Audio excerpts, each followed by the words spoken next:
आइए महाराज, सुखदेव जी महाराज वर्णन करते हैं ध्रुव के वंश का। इनके वंश में अंग नाम के एक राजा हुए, बड़े धर्मात्मा राजा थे। पत्नी का नाम था सुनीता। पुत्र नहीं था, लेकिन पुत्र की आकांक्षा में दर दर ठोकरें खाई और पुत्र भी प्राप्त हुआ। तो वेन नाम का पुत्र महाराज अंग के यहाँ आया। इस वेन का स्वभाव जगत का चैन लूटना हो गया था। माता पिता को दिन रात कष्ट देता था। सतयुग में तो एक धुंधकारी हुआ, एक वेन हुआ, लेकिन इस कलयुग में तो घर घर में वेन और धुंधकारी पनप रहे हैं, जो जीते जी माँ बाप को खून के आंसू पिला रहे हैं। क्या घरों की स्थिति है, किसी से कुछ छुपा हुआ नहीं है। सब चाहते हैं हमारे बच्चे को हम अच्छी शिक्षा दें। साक्षरता का युग है, लेकिन साक्षरा इधर से बोलो, उल्टा बोलो साक्षरा। राक्षसा साक्षर बना रहे हैं कि राक्षस बना रहे हैं? जितनी साक्षरता आती जा रही है, उतनी प्रवृत्ति राक्षसी होती जा रही है।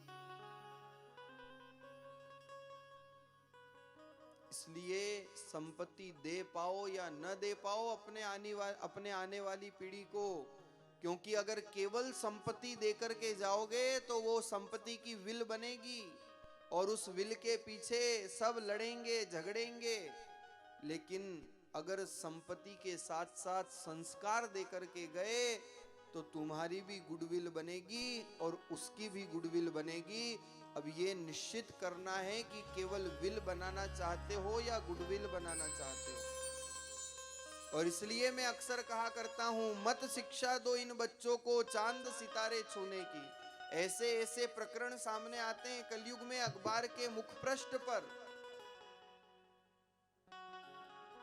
एक कलेक्टर, अभी कुछ समय पहले की घटना है, एक कलेक्टर ने जो सारे जिले को अपने अधीनस्थ रखता है, जिलाधीश होकर के सारे जिले को चलायमान करता है, व्यवस्थाओं को देखता है, उच्च शिक्षा को प्राप्त एक ऐसा व्यक्ति, कुछ समय पहले आप लोगों ने भी पढ़ा हो, अपनी मां के साथ ऐसा बुरा बर्ताव करता है, छत पे ले जा करके मां को छत से धक्का दे देता है। मां का प्राणांत हो गया।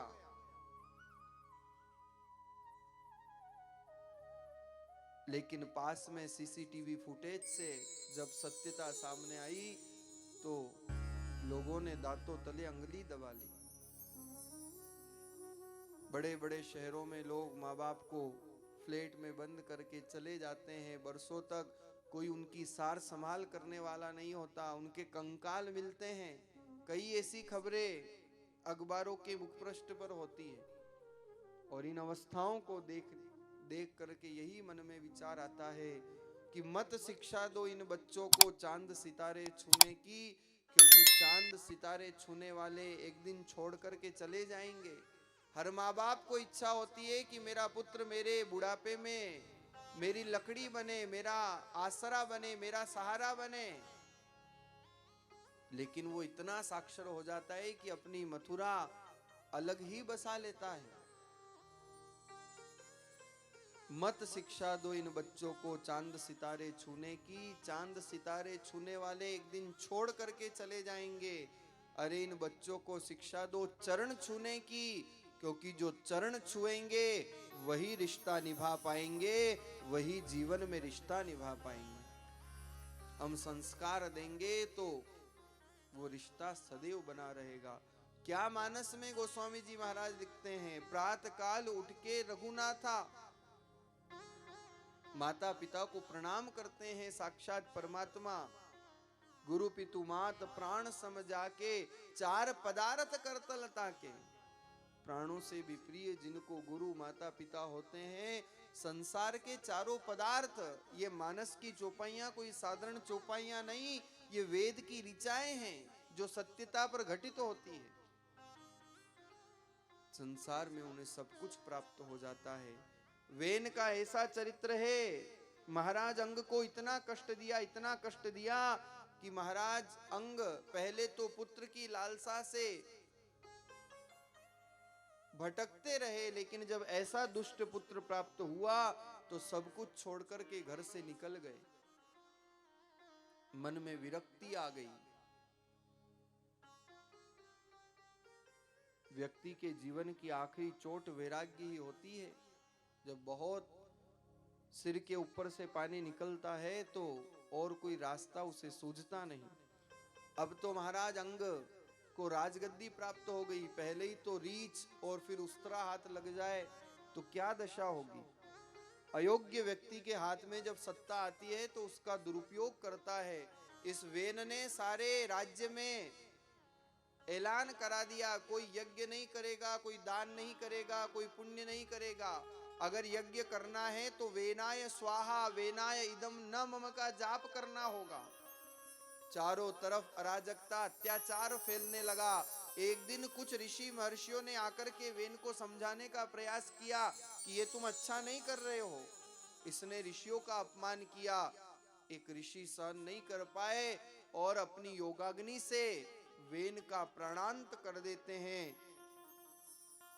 वेन मर तो गया, प्राण तो छूट गए, लेकिन इसके शरीर को मां की ममता ने संभाल करके रख लिया। सुनीता ने शरीर को संभाल करके रखा। वेन जब मारा गया तो कोई राजगद्दी पे नहीं था। अराजकता और बढ़ने लगी, चारों तरफ से आक्रमण होने लगे राज्य पर। और ऐसी स्थिति में ऋषियों ने जाकर के सुनीता से वेन के शरीर को मांगा, उसका मंथन करने लगे। सबसे पहले जांग का मंथन किया, लेकिन जब जांग का मंथन किया तो निषाद जाति उत्पन्न हुई। फिर ध्यान आया कि ये क्षत्रिय है, क्षत्रिय की भुजा में बल होता है, बाहु राजन्यकृत। और जब वेन की भुजाओं का मंथन किया तो साक्षात परमात्मा के स्वरूप महाराज पृथु और अर्ची का आविर्भाव होता है। देवता लोग पुष्पों की बरसात करते हैं, जय जयकार करते हैं। बोलिए महाराज पृथु की जय हो। पृथु जी महाराज अर्ची इस धरती पर राजकाज करने लगे। महाराज पृथु का सब स्वागत करते हैं। इंद्रदेव किरीट प्रदान करते हैं, वायु देवता चंवर ढुला रहे हैं, यमराज दंड लेकर के खड़े हैं, साक्षात लक्ष्मी आकर के संपदा प्रदान करती है। महाराज पृथु के शरीर पर भगवान के सुंदर धार्मिक चिन्ह है, उसे देख करके राज्य में खुशहाली छाती है। लेकिन वेन ने इतना अत्याचार किया था कि पृथ्वी ने अपना सारा रस रसातल में पहुंचा दिया था। इसलिए महाराज पृथु उस रस को प्राप्त करने के लिए धनुष बाण लेकर के निकले।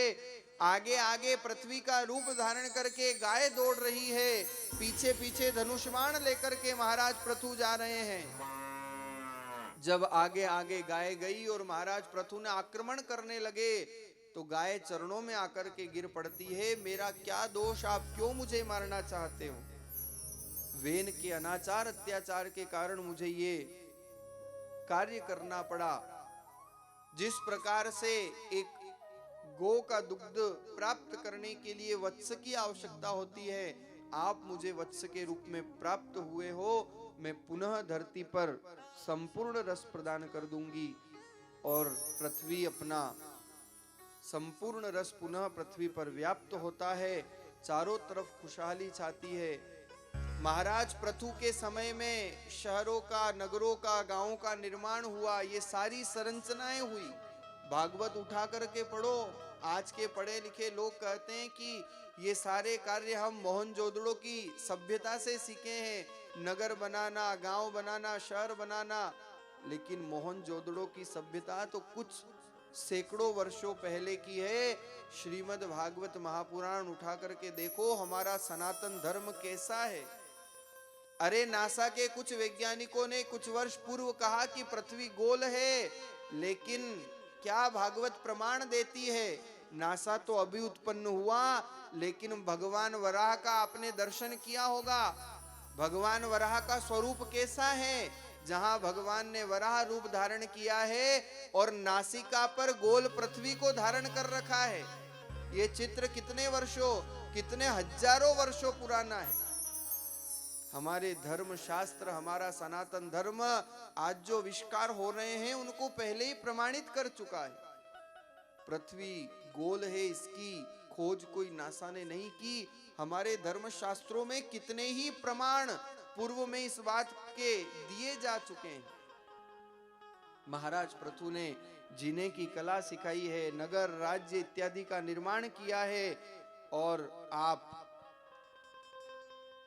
अपने राज्य में खुशहाली हो इसके लिए 100 अश्वमेध यज्ञ का आयोजन करते हैं। 99 अश्वमेध यज्ञ पूरे हुए, लेकिन जैसे ही 100वां अश्वमेध यज्ञ की पूर्णाहुति होने वाली थी, इंद्र ने आकर यज्ञ का घोड़ा चुरा लिया।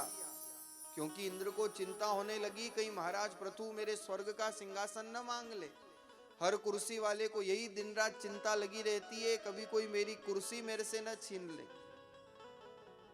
लेकिन महाराज पृथु को जब पता चला, क्रोधित हुए, इंद्र पर आक्रमण करना चाहते हैं। ब्रह्मा जी ने आकर के समझाया, इंद्र और महाराज पृथु का जो वैमनस्य हो गया था उसको दूर किया। इधर चर्चा हो ही रही थी, अभी तक 100वां यज्ञ भी पूर्ण नहीं हुआ।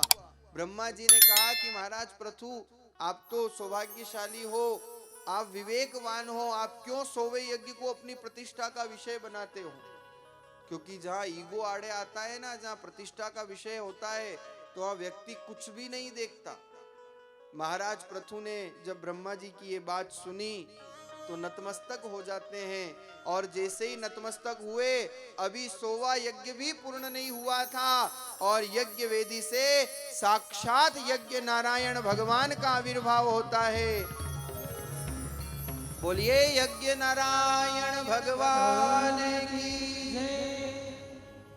यज्ञ नारायण भगवान उत्पन्न हुए। महाराज पृथु हाथ जोड़ करके खड़े। भगवान ने कहा, बोलो जो चाहिए मांग लो। क्या मांगा है महाराज पृथु ने? न कामये नाथ तदप्य कश्चिन् न यत्र योष्म चरणाम्बुजास्व महात्मान्त हृदयान्मुखश्च्युतो विधस्त्वकर्णा युद्धमेश में वद। क्या महाराज पृथु ने मांगा कि अगर आपको प्रदान करना है तो 10,000 कान प्रदान कर दो।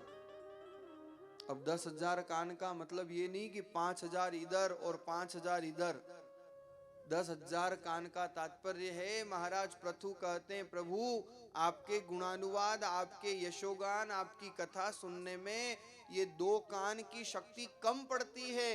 इसलिए आपको अगर कृपा करनी है तो 10,000 कानों में जितनी सुनने की शक्ति होती है वो आप मुझे प्रदान कर दो। यज्ञ नारायण भगवान तथास्तु कहते हैं, धन्य है महाराज पृथु जिनको 10,000 कानों से भगवान गुणानुवाद सुनने का अभ्यास है।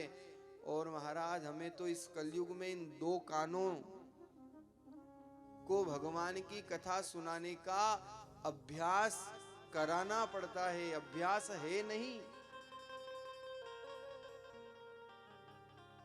लेकिन ध्यान रखना, जिस दिन इन 2 कानों को संभाल लोगे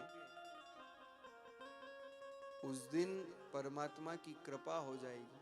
अक्सर हम पूछते हैं, भैया आज आए नहीं, क्या बात है, आजकल कम आते हो?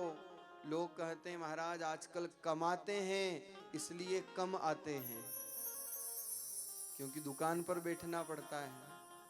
पर ध्यान रखना, अगर इन 2 कानों को संभाल लिया तो आपकी दुकान परमात्मा संभाल लेगा। इन 2 कानों को संभाल लोगे तो दुकान की चिंता नहीं करनी पड़ेगी। दुकान की अपेक्षा 2 कानों को संभाल लो। जितना हो सके भगवत गुणानुवाद श्रवण करने का हमारा अभ्यास होना चाहिए। और इसलिए मानस में गोस्वामी जी महाराज कहते हैं कि जिन हरि भजन सुनहि नहीं काना,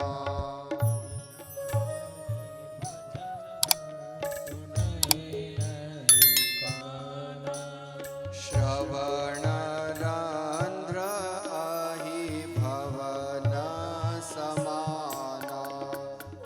श्रवण रंध्र अहि न समाना।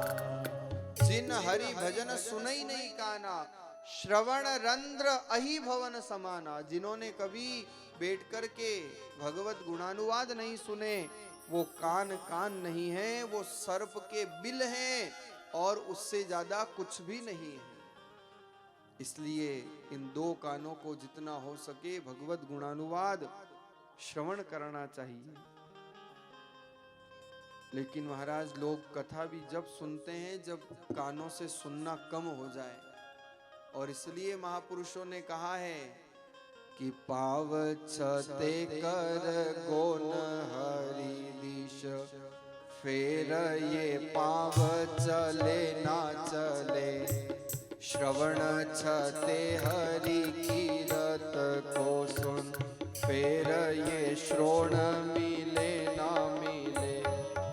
पांव छते कर गोन हरि दिश, जब तक पैर सलामत है तब तक तो तीर्थ याद आते नहीं है, और जब ये 11 नंबर की टैक्सी चलना बंद कर देती है तो मन में इच्छा होती है महाराज माने ही कोई तीर्थ यात्रा ले जावे तो हऊ रहे। 17 दिन जावा की क्षमता ही जदी तो इच्छा नहीं हुई कि आप ही जावा। लोग पूछते हैं भजन कब करना चाहिए। वैसे तो शास्त्र कहते हैं अंतमति सो गति, जीवन के अंतिम क्षण में भी अगर राम का नाम निकल गया तो गति हो जाती है, पर पता कब चले कि अंतिम क्षण अब आने वाला है। इसलिए जीवन के हर क्षण को अंतिम क्षण मान करके प्रत्येक दिन जैसे हम बिना भोजन के नहीं रह सकते, ऐसे बिना भजन के भी नहीं रहना चाहिए। भोजन शरीर को संबल देता है, ऐसे ही भजन आत्मा को संबल प्रदान करता है। कर्ण सुने तब तक भगवत गुणानुवाद सुन लेना चाहिए। हाथों में शक्ति हो जब तक दान पुण्य परोपकार कर लेना चाहिए। इन आंखों के सेल डिम पड़े उससे पहले पहले भगवत दर्शन संत दर्शन कर लेना चाहिए, क्योंकि ये तो शरीर का क्रम है। पर महाराज समस्या तो ये है ना कि भगवान याद आता कब है? आंख में पड़ता है जाला, नाक से बहता है नाला, तब याद आता है वो गोपाला। उससे पहले याद आता कहाँ है? जब क्षमता नहीं रहती है शरीर की तब इच्छा होती है। इसलिए भगवान का भजन ध्रुव जी महाराज ने कौमारात आचरेत प्राज्ञो, प्रहलाद जी का प्रसंग भी यही प्रेरणा देता है। इसलिए कभी मन से उस परमात्मा को याद करके देखो, अरे वो परमात्मा तो दौड़े हुए चले आएंगे, खींचे हुए आएंगे, एक बार मन से उसको पुकार के तो देखो। इसी कलयुग की एक विचित्र घटना है, कोई बहुत पुरानी नहीं, कुछ समय पूर्व वृंदावन में एक बहुत भोला भाला सीधा केवट निवास करता था। जाति से केवट था, मल्लाह, लेकिन बड़ा सीधा था, बड़ा भोला था। और वैसे भी इन अवस्थाओं में भगवान बहुत जल्दी मिलते हैं। या तो भोले बन जाओ, या ज्ञानी बन जाओ, या गोपी बन जाओ, और या बालक बन जाओ। इन 4 अवस्थाओं में भगवान की कृपा बहुत जल्दी होती है, क्योंकि जिस प्रकार से बालक का मन निर्विकार होता है, पवित्र होता है, निर्मल मन जन सो मोहि भावा, जिसका मन निर्मल होता है वो परमात्मा को प्राप्त कर लेता है। नान्यम जाने नेव जाने न जाने, इस अवस्था में अपने भाव में सदा विचरण करने वाला वो भोला सीधा केवट एक ही जीवन का आसरा था। कुछ भी कार्य होता एक ही जीवा पर शब्द आता, मैं कुछ नहीं जानता हूं रघुनाथ जी जाने। और दिन रात बस केवल एक ही भाव। समय की तीव्रता है, समय बढ़ने लगा, 2 पुत्र 1 पुत्री थी घर में। पुत्री विवाह योग्य हो गई, पुत्री का विवाह करना था, लेकिन इतना धन पास में था नहीं कि पुत्री का विवाह कर ले। वो मल्लाह एक सेठ के पास जाकर के उनसे कुछ रुपए उधार लेकर के आया और उधार लेकर के अपनी पुत्री का विवाह करता है। अपने बेटों से कहा कि पुरुषार्थ करना, मेहनत करना और इन रुपयों को जल्दी ही हम मिलकर के चुका देंगे। विवाह ठाट बाट से हो गया, मेहनत किया, पुरुषार्थ किया, वो राशि भी एकत्रित कर ली और ये भोला केवट सेठ जी के पास पुनः उनकी राशि ब्याज सहित जब देने गया तो ऐसा सीधा था, ऐसा भोला था, रुपए दे दिए। सेठ जी ने भी रसीद बना दी कि पैसे प्राप्त हुए, लेकिन इतना सीधा था, सेठ जी ने भांप लिया कि ये सीधा है, ये भोला है। कहा कि क्यों इससे ये रसीद दी जाए, इससे तो अभी अपन और धन प्राप्त कर सकते हैं, और धन ले सकते हैं। उसे कहा जाओ जल लेकर के आओ, और सेठ जी ने पर्ची बदल करके कुछ और लिख करके दे दिया। अनपढ़ था, पढ़ नहीं पाया, लेकर के चल दिया। लेकिन कुछ समय बाद सेठ जी ने मुकदमा कर दिया कि उस व्यक्ति ने मेरे पैसे लिए थे, अभी तक दिए नहीं। न्यायालय में मुकदमा पहुंचा। इस केवट को याद किया। जब न्यायाधीश के सामने ये केवट पेश होता है, न्यायाधीश ने पूछा कि जब सेठ जी से पैसे लिए तो तुम्हारे और सेठ जी के बीच में कोई था? सीधा साधा भोला अनपढ़ आदमी था। उसने कहा, न्यायाधीश महोदय, रघुनाथ जी थे, जो करते हैं वही करते हैं, मैं तो कुछ जानता नहीं हूं। अब वो जज साहब, उन्होंने सोचा कि रघुनाथ जी नाम का कोई व्यक्ति होगा, इसलिए जज साहब ने सम्मन जारी कर दिया कि रघुनाथ जी को पेश किया जाए। अब ये तो सीधा भोला आदमी, इसने तो कहा रघुनाथ जी जाने, नान्यम जाने, नेव जाने न जाने। सम्मन निकाल दिया न्यायाधीश महोदय ने, जारी कर दिया कि गवाह के रूप में रघुनाथ जी को पेश किया जाए। और महाराज वो पोस्टमैन सम्मन लेकर के अब गांव में घूमा तो आश्चर्य की बात, पूरे गांव में कोई रघुनाथ नाम का व्यक्ति नहीं था। पर गांव में रघुनाथ जी का मंदिर जरूर था, जहां पर वो केवट रोज जाया करता था। अब डाकिए के क्या लेना देना, उसको तो नाम से लेना था। लोगों से पूछा, भैया ये रघुनाथ जी कहाँ रहते हैं? उन्होंने कहा, हमको ये तो नहीं पता कहाँ रहते हैं, पर रघुनाथ जी का मंदिर जरूर है। वो पोस्टमैन सम्मन मंदिर के बाहर रख करके और चला गया। पुजारी जी आए पूजा करने के लिए, भगवान के ठाकुर जी के द्वार खोले तो वो सम्मन पड़ा था सामने रघुनाथ जी के नाम का। पुजारी जी को आश्चर्य हुआ, वाह प्रभु, कैसी आपकी लीला है। कोई फूल चढ़ाता है, कोई भोग लगाता है, कोई प्रसाद चढ़ाता है, पर आपके नाम का सम्मन जारी हुआ है, ये तो पहली बार। पुजारी जी ने कहा, मैं क्या करूं प्रभु, आपकी लीला आप जानो, मैं तो ये आपको हाजिर कर देता हूं, आपके नाम का है। पुजारी जी ने भी हाजिर कर दिया। कुछ समय बाद फिर पेशी आई, केवट को याद किया गया। गवाह के रूप में न्यायाधीश महोदय ने कहा कि रघुनाथ जी को बुलाया जाए,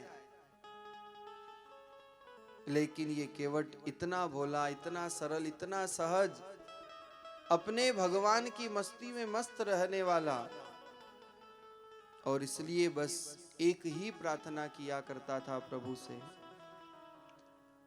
दीन दयाल सुनी जब ते, तब ते मन में कछु ऐसी बसी है, टेरू कहाँ और जाऊं कहाँ, बस तेरे ही नाम की भेंट कसी है, तेरो ही आसरो एक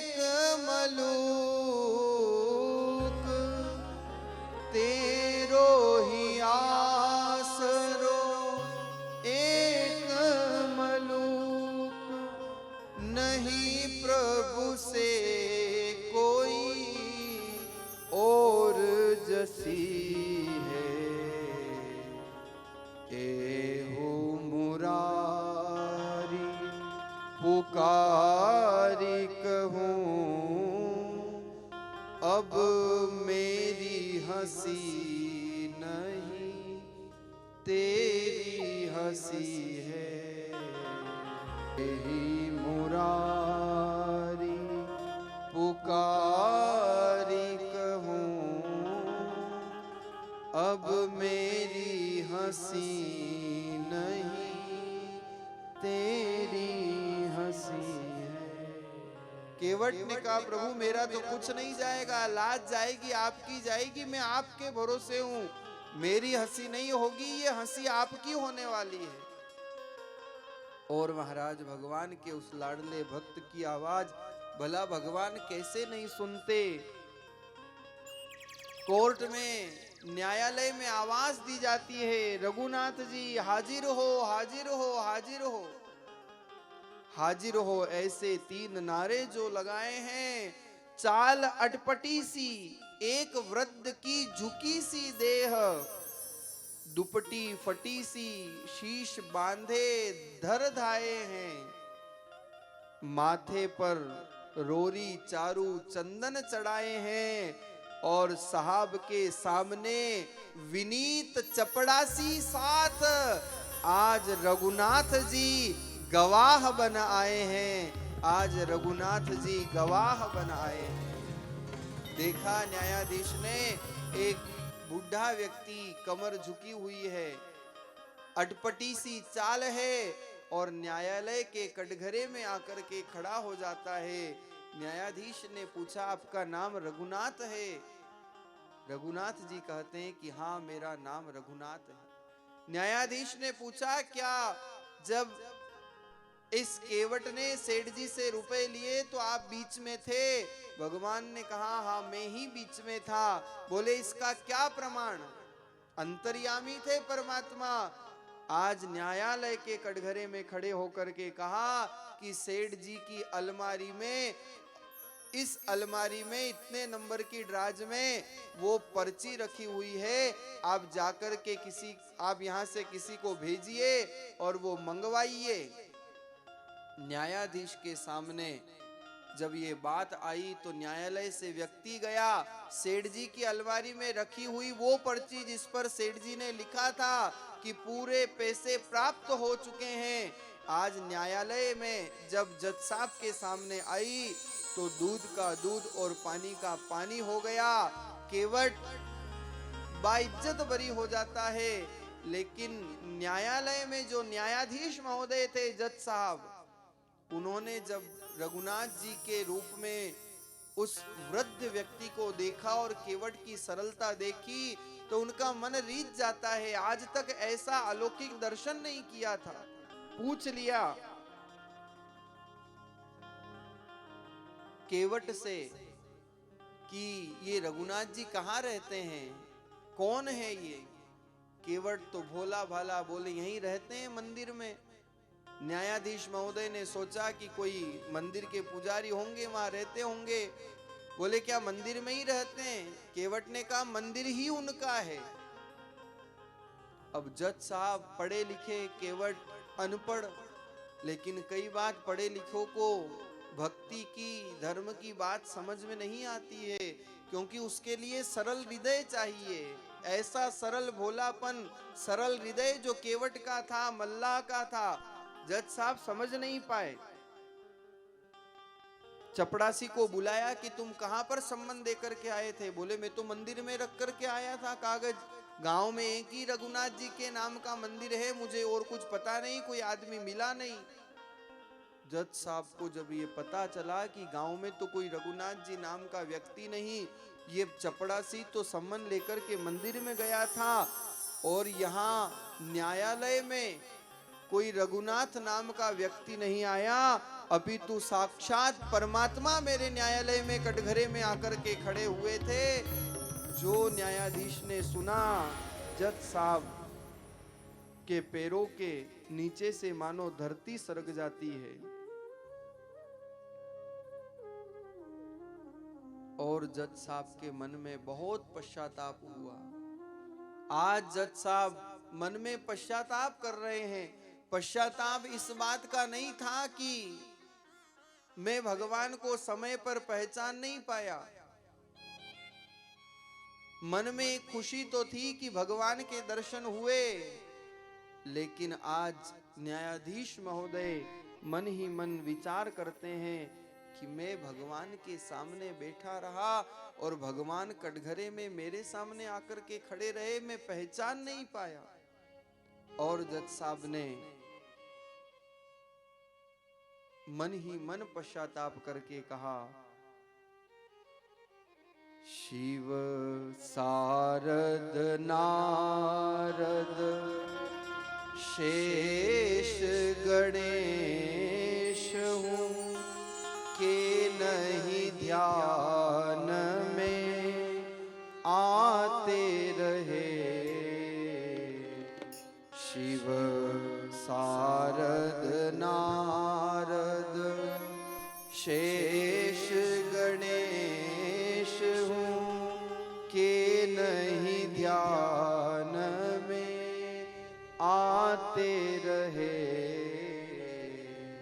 सोही आज विनीत अदालत में केवटा के गवाह कहाते रहे। लेकिन दुख तो इस बात का है, सुख धोके उदर्श कियो ही नहीं। ओ सुख धोके उदर्श दियो ही नहीं।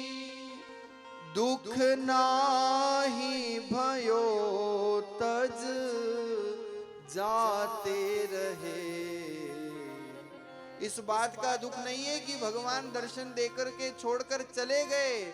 दुख तो इस बात का था कि कुर्सी पे बना जज बैठा रहा।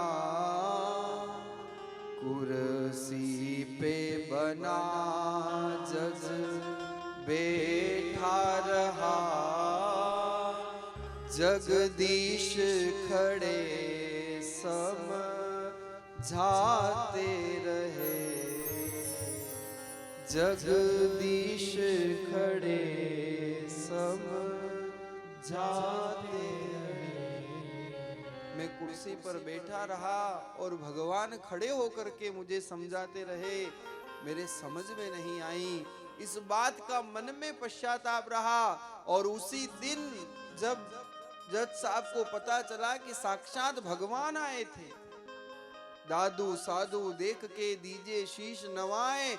अरे न जाने किस भेख में नारायण मिल जाए, न जाने कब किस रूप में परमात्मा हमारे ऊपर कृपा कर दे, कोई कुछ कह नहीं सकता है, कुछ भरोसा नहीं है। जज साहब ने उसी दिन अपनी नौकरी से इस्तीफा दे दिया। जिस कुर्सी पे बैठकर के मैं भगवान का सम्मान नहीं कर सका, वो कुर्सी किस काम की। और वृंदावन की भूमि में भ्रमण करते रहे। मंदिर में जाते पर बाहर से धोख देकर के निकल जाते, कभी मंदिर के अंदर नहीं गए। मन में पश्चाताप था, मैं क्या मुंह लेकर के भगवान के सामने जाऊं। भगवान आए, मुझे समझाते रहे और मैं समझ नहीं पाया। ये वृंदावन की वास्तविक घटना है। कई वर्षों तक दक्षिण भारत के वो जज वृंदावन की भूमि पर संत बनकर के भ्रमण करते रहे और अंत में भगवान में विलीन हो जाते हैं। क्या भगवान की भक्त वत्सलता है, ये है सरलता का प्रभाव। मीरा ने पुकारा तो भगवान दौड़ करके आए, कबीर ने पुकारा, नानक ने पुकारा, नरसिंह ने पुकारा। क्या था इन भक्तों के पास? एक प्रेम ही तो था, एक सरल शुद्ध चित्त ही तो था। कौन से हीरे जड़े थे नरसी की करताल में, और बांध कर लाया था क्या सुदामा रुमाल में। अरे बेर जिसके झूठे खाए उस शबरी की क्या औकात थी। और सच पूछो तो दुनिया वालों ये सब प्रेम की ही तो बात थी। हरि व्यापक सर्वत्र समाना, लेकिन आएंगे कैसे? प्रेम ते प्रगट होई में जाना। केवट का प्रेम ही तो था जो भगवान इस धरती पर चले आते हैं, अपने भक्त की लाज बचाने के लिए भगवान गवाह बन जाते हैं। इसलिए महाराज सच्चे मन से उस परमात्मा को याद करके देखो, वो परमात्मा बंधे हुए खींचे हुए चले आएंगे। एक बार हम अपने मन से इन मन के तारों को जागृत करके उनसे हम जोड़ करके तो देखें। और इसलिए संत कहते हैं, जरा तारों से तारे मिला के तो देख, जरा मोहन को दिल से बुला के तो देख। क्या होगा? ओ प्रभु दौड़े हुए बंधे हुए चले आएंगे, प्रभु दौड़े हुए बंधे हुए चले आएंगे। जरा तारों से तारे मिला के तो देख, जरा तारों से मोहन को दिल से बुला के तो देख, जरा मोहन को दिल से बुला के तो देख। ओ प्रभु खींचे हुए बंधे हुए चले आएंगे, प्रभु खींचे हुए सभी गाइए। प्रभु खींचे हुए बंधे हुए चले आएंगे, प्रभु खींचे हुए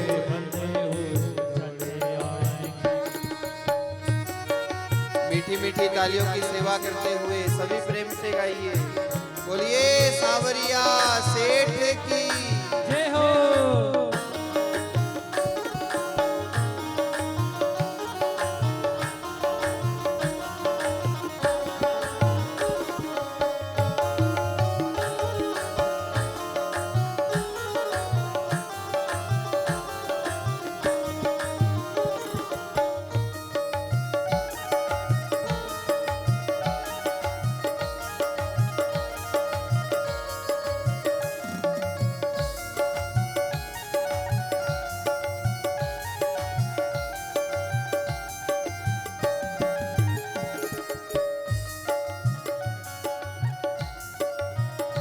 पाया धन्ना ने पत्थर को प्रभु मान कर, पाया मीरा ने विष का अमर पान कर, पाया केवट ने धो धो चरण धूल को, पाया उनके चरणों में मस्तक झुकाते तो देख, उनके चरणों में मस्तक झुकाते तो देख। प्रभु खींचे हुए बंधे हुए चले आएंगे, प्रभु खींचे हुए बंधे हुए चले आएंगे।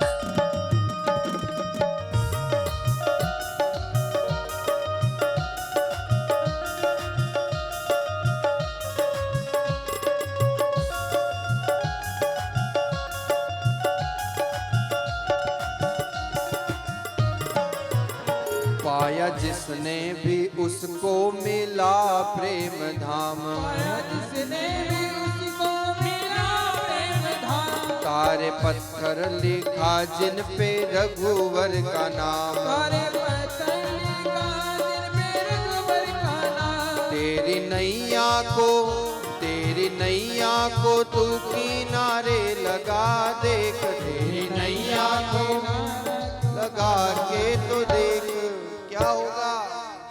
प्रभु दौड़े हुए बंधे हुए चले आएंगे, प्रभु दौड़े हुए बंधे हुए चले आएंगे। नाम उनका तो दिल पे लिखा के तो देख, उनको तो दिल से बुला कर तो देख, नाम उनका तो दिल पे बुला कर तो देख। उनका तो दिल से बुला कर तो देख। प्रभु दौड़े हुए बंधे हुए चले आएंगे, प्रभु दौड़े हुए बंधे हुए चले आएंगे। जरा तारों से तारे मिला के तो देख, तारों से गाइए प्रेम से। तो देख, जरा मोहन को दिल से बुला के तो देख, मोहन को दिल से बुला कर तो देख। प्रभु दौड़े हुए बंधे हुए चले आएंगे, प्रभु दौड़े हुए बंधे हुए चले आएंगे। प्रभु दौड़े हुए खींचे हुए चले आएंगे, प्रभु दौड़े हुए बोलिए सच्चिदानंद भगवान की जय। परमात्मा को एक बार सच्चे मन से याद करके तो देखो, भगवान जब सब भक्तों के प्रेम की पुकार से आ सकते हैं तो भगवान हमारे ऊपर भी कृपा कर सकते हैं। हम एक बार उस परमात्मा को पुकार के तो देखें।